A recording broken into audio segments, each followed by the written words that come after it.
Parents, how are you?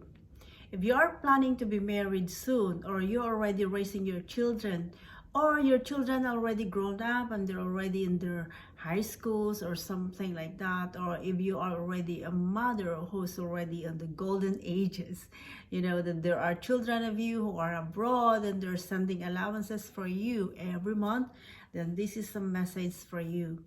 Just remember my mother, because she's now 72 and she has no money of her own. Before, I understand, because when she was still, they were still raising us. There were 5 of us, siblings, and they were still sending us to school, and you could just imagine how hard it is that they're just laborers in the barrios. You know how hard it is that is everything is in scarcity. We were so very poor then, but then I understand that she wasn't able to save for her future, because she's probably thinking that if I could send my children to school, then they will able to look after themselves and look after me, something like that probably. But that's actually what's happening now, because since then I finished my studies, I went abroad, I work abroad, and since I saw how hard she was helping me go to school, finish my studies, and it was my aim as well to be able to be a blessing for her.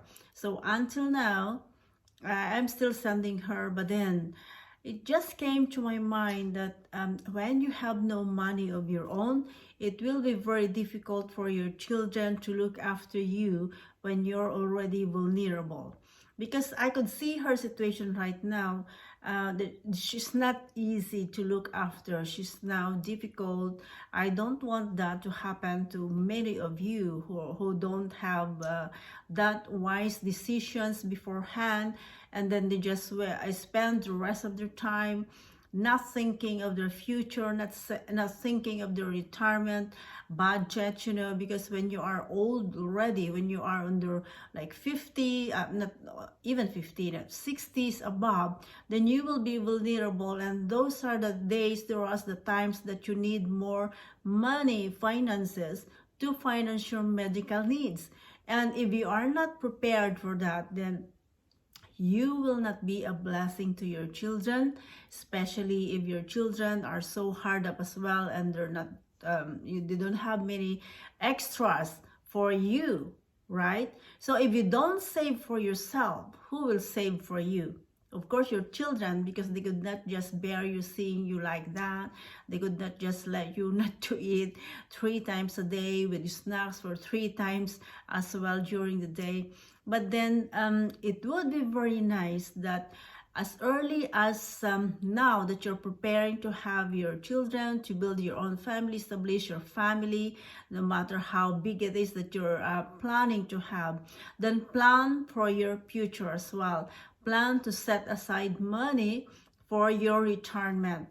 Plan to be to decide really well that you're going to look forward, that if in case my children are already go to school, finish their studies, and they will be having their own life later, and then me, if I've already sent them all to school and they now have their family, then your vision should be you just be enjoying your life with you know, resting, or be already retired from your work. Then you should have enough or even more than sufficient budget for you. If you want to travel, if you want to buy something for yourself, or if you want to treat your grandchildren, or if you want to go for holiday, then you could even afford to invite them, and you will be the one to spend for them, because you're still the parent, you're still the mother or the father of your children, though they're grown up and they have their own family.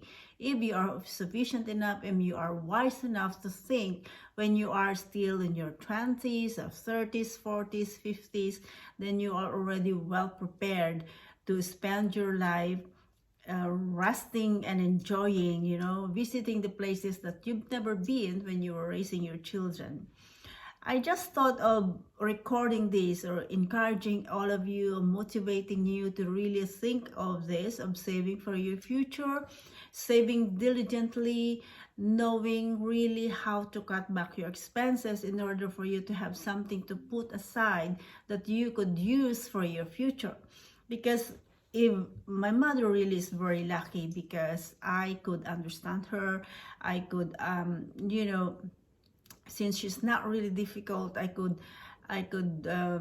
know where she's coming from. I could understand her state, her situations, the wisdom or the knowledge that she could reach, because if she didn't finish her studies, then probably her thinking or her thought is so minimal, so I could just understand. But there are times that she's not really easy. There are times that triggers or it really irritates you or annoys you, something like that. But then I could say that she is still very lucky, because I'm still very willing to support her, to give what she needs, not everything that she wants, only what she needs. But the message is, what if you didn't able to save for your future, and then you came into this certain age that your children are not even well in their lives, they're still in scarcity, and they still need help from you or from relatives or somebody else, because for example they have a lot of children and they are unable to support them. Then of course, that's very common in Philippines and everywhere, that they have no sufficient knowledge about their finances and how they're gonna manage their finances. That's very usual. That's all happening. It's a repetitive story of all Filipinos who don't have that financial literacy, So this is just what motivated me to just share this, encourage you to find, to put that into consideration, that to really think of for the future. Save for you, have some emergency funds, have some retirement, or put aside some educations for your children if you're still starting your family.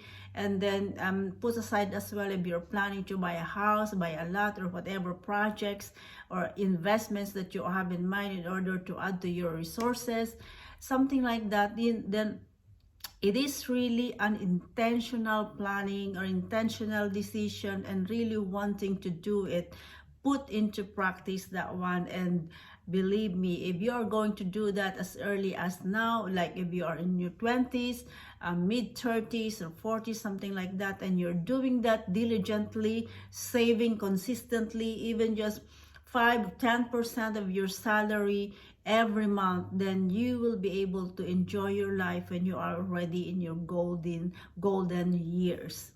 Don't repeat those situations where you are just depending for your children. And that way, if you're just going to depend for your children, then you won't always be a blessing, but you will be a burden to them.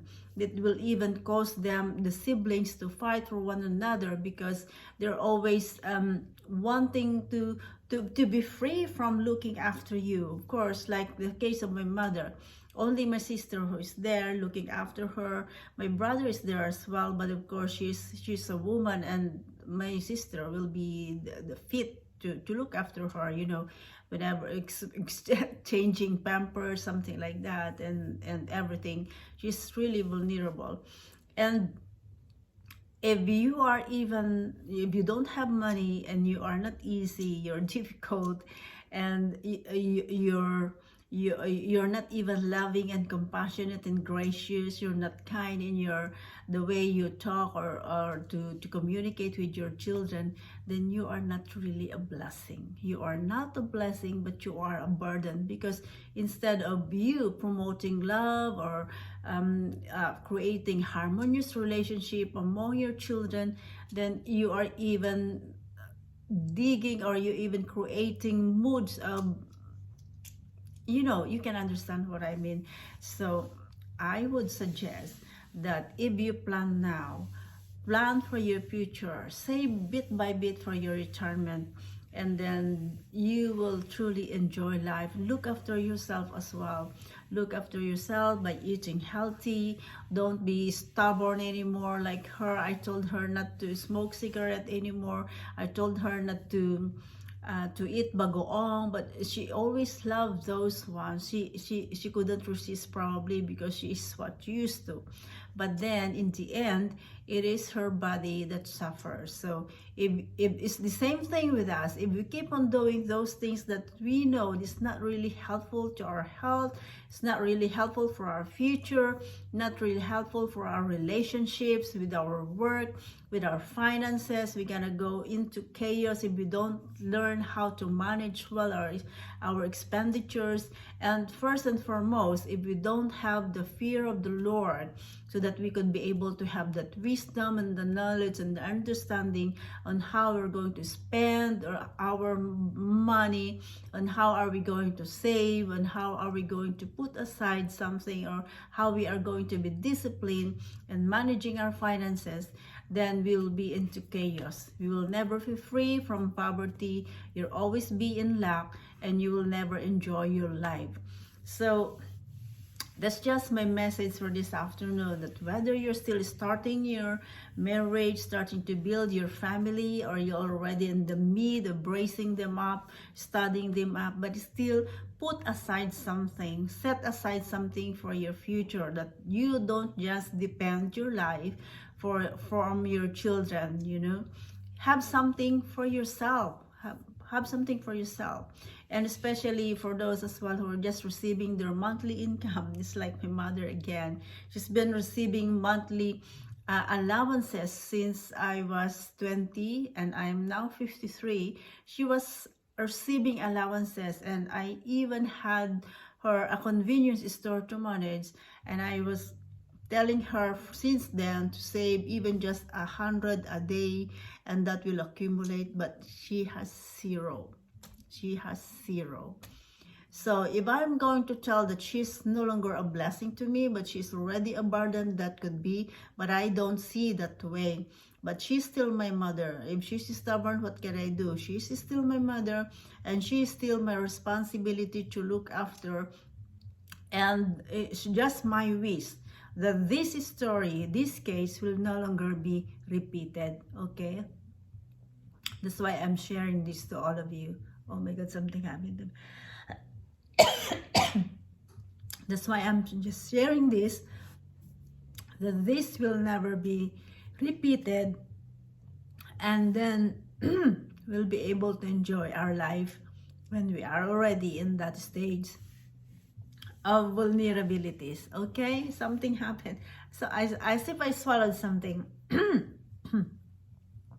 So I hope you've got the lesson, and that got reminded you that you intentionally learn to save, set aside, cut back your expenses, spend only what is needed, spend only what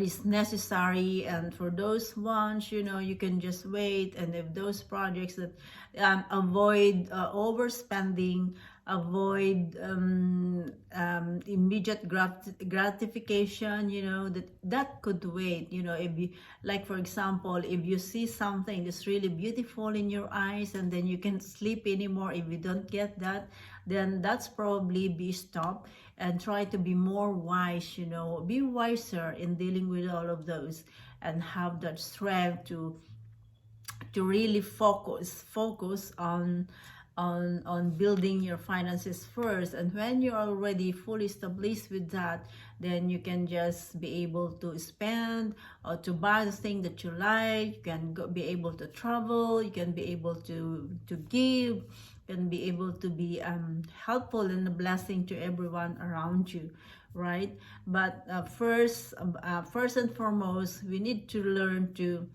commit to the Lord everything that we have. Let Him be blessed. And we learn as well to give to Him.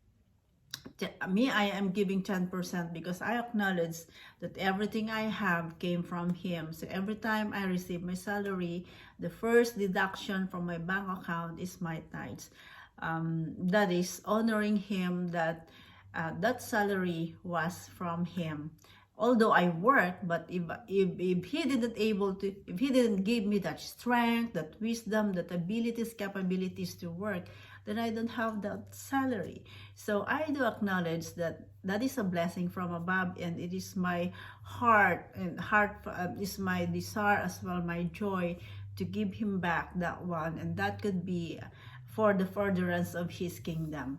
So if we will learn that too, that we learn to give, to honor God with our wealth, with our riches, we will worship him with our riches and not worship the riches that we have that came from him, then I think that would be, that is wiser, and that's really the model kind of living here. And if we do that, if we seek him first, he said in his word, Matthew 6:33, if we seek him first and his righteousness, then all these things that we needed, that we wanted, all these things that we need in life, the house, food, shelter, fame, or whatever, everything will be added, because we honor him first in everything that we have that came from him.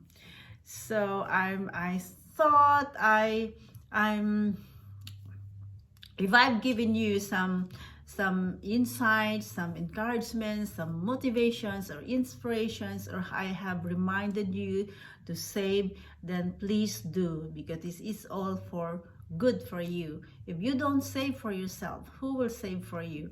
No one else. And if you don't see yourself as a blessing in the end, when you are vulnerable already, then you will be a burden. So be wise, parents, be wise, and save diligently, save consistently, and honor God with everything that you have, so that when you already reach your 60s or 70s, then you will just be happy, healthily, and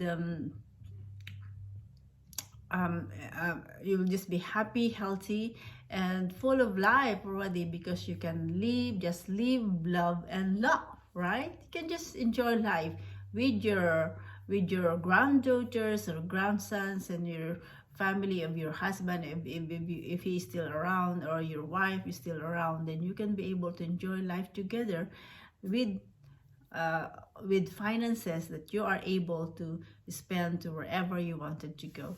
Amen. God bless you. And of course, saving, we will not be here forever, because we're just stranger here on earth. But then while we stay here on earth, of course, it will be wiser if you have some amount, some budget, some allowances to spend for the rest of our lives till God calls us home. Amen. God bless you.